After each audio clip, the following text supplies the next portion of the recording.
Secular نہیں ہے لیکن سیکولرٹی کا شکار ضرور ہے، تو اس سے اپنے آپ کو بچائیے۔ اور آگے کیا فرمایا؟ آگے ایک اور بڑی زبردست بات فرمائی، وَإِنَّمَا أَنَا قَاسِمٌ وَاللَّهُ يُعْطِي، فرمایا سوائے اس کے نہیں کہ میں تقسیم کرتا ہوں اور اللہ عطا کرتا ہے۔ سبحان اللہ، یہ بخاری شریف کے الفاظ ہیں، یہ حدیث سمجھ لیجیے، اس کو یاد کر لیجیے۔ آپ نے فرمایا دیکھو میں کیا کر رہا ہوں تمہارے درمیان، مجھے اللہ نے کیوں بھیجا ہے؟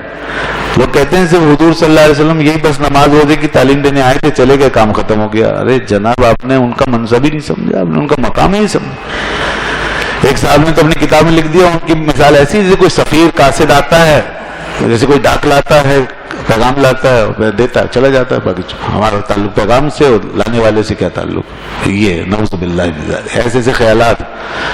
اللہ کے رسول فرماتے ہیں انما انا قاسم، میں تقسیم کر رہا ہوں۔ اور کیا تقسیم؟ کچھ بتایا نہیں یہ نہیں، مطلق تقسیم۔ اس لیے علماء نے کہا کہ اللہ کی ساری نعمتیں جو بھی وہاں سے آ رہی ہیں سب اس دروازے کے صدقے میں مل رہی ہیں، سب مدینے والے کے صدقے میں مل رہی ہیں، حضور کے وسیلے سے مل رہی ہیں۔ انما انا قاسم، میں تقسیم کر رہا ہوں۔ آپ تقسیم کرنے والے، آپ وسیلہ ہیں، ہر نعمت کا وسیلہ آپ ہیں۔ ارے دنیا بنی ہے آپ کے صدقے میں بنی ہے۔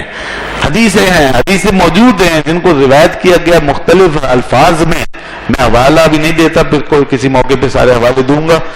حدیثیں موجود ہیں، اللہ رب العزت فرماتا ہے اور حدیث قدسی ہے، لولاک لما خلقت الافلاک، اگر آپ نہ ہوتے نا پیارے تو میں افلاک کو، اس کائنات کو پیدا ہی نہ کرتا۔ لولاک خلقت آدم، اگر آپ نہ ہوتے تو میں آدم کو ہی پیدا نہ کرتا۔ لولاک لما اظہرت الربوبیہ، آپ نہ ہوتے تو میں اپنی ربوبیت کا اظہار ہی نہ کرتا۔ تو یہ دنیا بنی آپ کے صدقے میں، جو نعمت ہے وہ آپ کے طفیل ملتی ہے ہمیں۔ اسی لیے تو اعلیٰ حضرت نے کہا رب ہے معطی، یعنی عطا کرنے والا، اور یہ ہے قاسم، رزق اس کا ہے، کھلاتے ہی ہے۔ رزق سارا اللہ کا، مالک وہ۔ اب شرک کہاں رہا؟ اب شرک کہاں رہا؟ بتائیے نا۔ رزق سارا اللہ کا ہے، خالق وہ ہے، مالک وہ ہے، دیتا وہ ہے، پیدا اس نے کیا ہے۔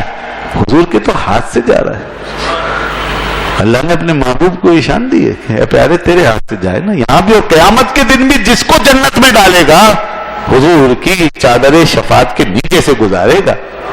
وہاں بھی یہی ہے، وہاں تو ماننا پڑے گا نا، یہاں مانے نہ مانے، یہاں تھوڑا اختیار ملا ہوا ہے نا، اس لیے اپنی اپنی چلا لیتے ہیں۔ وہاں کیا کرو گے جب ساری دنیا گھوم پھر کے آ جاؤ گے، حتیٰ کہ کسی امت کو ان کے پیغمبر بھی ہاں نہیں کریں گے کہ ہاں ہم کریں گے، نہیں، سب کو منع ہو جائے گی، آدم علیہ السلام سے عیسیٰ علیہ السلام تک۔ پھر فرمایا دنیا میرے پاس آئے گی، میں کہوں گا ہاں اس کام کے لیے میں ہوں آج، انا لہا انا لہا۔ پھر حضور کی شفاعت کا دروازہ کھلے گا، پھر جس کو حضور جنت میں لے کے جائیں گے وہ جنت میں جائے گا، جس کی شفاعت فرمائیں گے وہ اس کی شفاعت۔ یہ حقیقت، یہ تو حدیث صحیح حدیث میں موجود ہے سارا مضمون۔ تو اگر یہاں فرمایا کہ انما انا قاسم واللہ یعطی، تو اس کو سمجھنے میں کیا مشکل ہے؟ پھر یہ ہے جناب وہ چیز کہ رزق اس کا ہے، کھلاتے ہی ہیں۔ انما انا قاسم واللہ یعطی۔ اور اگر کسی سے پوچھ لیں کہ کیا چاہیے، مانگو، کیا مانگتے ہو، تو سبحان اللہ، کیا بات ہے۔ پھر اگر ایسے سوچنے والے لوگ ہوتے نا اس وقت، وہ کہتے ہیں آپ کہاں سے دیں گے، اللہ دے گا، میں تو اللہ سے مانگوں گا، آپ سے کیوں مانگوں؟ نعوذ باللہ من ذالک، کتنی بڑا خطرناک بات ہے یہ۔ مگر یہ اس قسم کی سوچیں سب بعد میں پیدا ہوئی ہیں، اس وقت نہیں تھی، اب تک نہیں تھی، یہ ابھی کچھ 100-150 سال پہلے تک نہیں تھی، یہ پچھلے 100-200 سال کے اندر اندر پیدا ہوئی ہے ساری سوچ۔ پوری ہسٹری موجود ہے، کتابیں اٹھا کے دیکھ لیجئے۔ سرکار نے پوچھا حضرت ربیہ بن کعب اسلمی سے، وہ خدمت کر رہے تھے، حضور کا دریا رحمت جوش پہ آیا، فرمایا سل یا ربیہ، مانگو کیا مانگتے ہو؟ اللہ ہوا۔ پھر کیا کہا انہوں نے؟ اسألوک مرافقتک فی الجنہ۔ اب جو جواب آیا ان کی طرف سے، جو ڈیمانڈ آئی، جو انہوں نے سوال کیا، وہ کیا ہے؟ آپ سے، میں آپ سے مانگتا ہوں جنت میں یا رسول اللہ۔ آپ نے فرمایا کہ مانگو، تو میں آپ سے آپ کے ساتھ جنت میں رہنا مانگتا ہوں، مجھے جنت میں اپنے ساتھ رکھ لیجئے گا، بس مجھے اور کچھ نہیں چاہیے۔ فرمایا وغیرہ ذالک، اور کچھ مانگنا وہی مانگو، وہی مانگو۔ ٹھیک ہے نا؟ اب یہ کیا ہے؟ یہ مانگنے کی بات ہے نہیں ہے. اور صحابی کہہ رہے ہیں آپ سے مانگتا ہوں, اور ایسی چیز مانگی نا جو کسی کو عام طور پہ ہاتھوں میں نہیں ہوتی, جو عادتاً نہیں دی جا سکتی, جس کے لیے اسباب نہیں ہے دنیا میں, ایسی چیز مانگی نا تو اب ساری باتیں ختم ہو گئی نا کہ یہ مانگ سکتے ہیں, وہ مانگ سکتے ہیں, یہ نہیں, وہ نہیں ہونا چاہیے, یہ نہیں ہونا چاہیے, وغیرہ وغیرہ جو بھی لوگ اس طرح کی باتیں.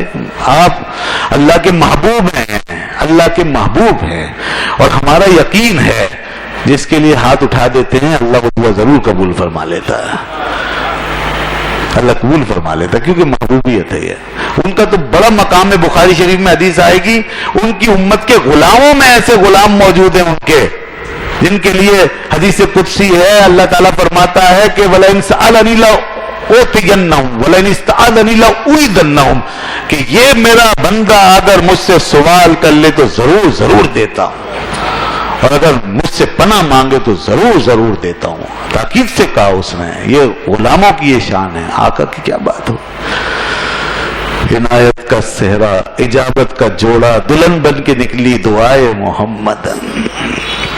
اس کے بعد بس آخری بات اب یہ آ گئی, اس حدیث کا آخری ٹکڑا یہ ہے کہ فرمایا کہ وَلَن تَزَالَ هَذِهِ الْأُمَّةُ قَائِمَةً عَلَى أَمْرِ اللَّهِ لَا يَضُرُّ مَنْ خَالَفَهُمْ حَتَّى يَأْتِيَ أَمْرُ اللَّهِ.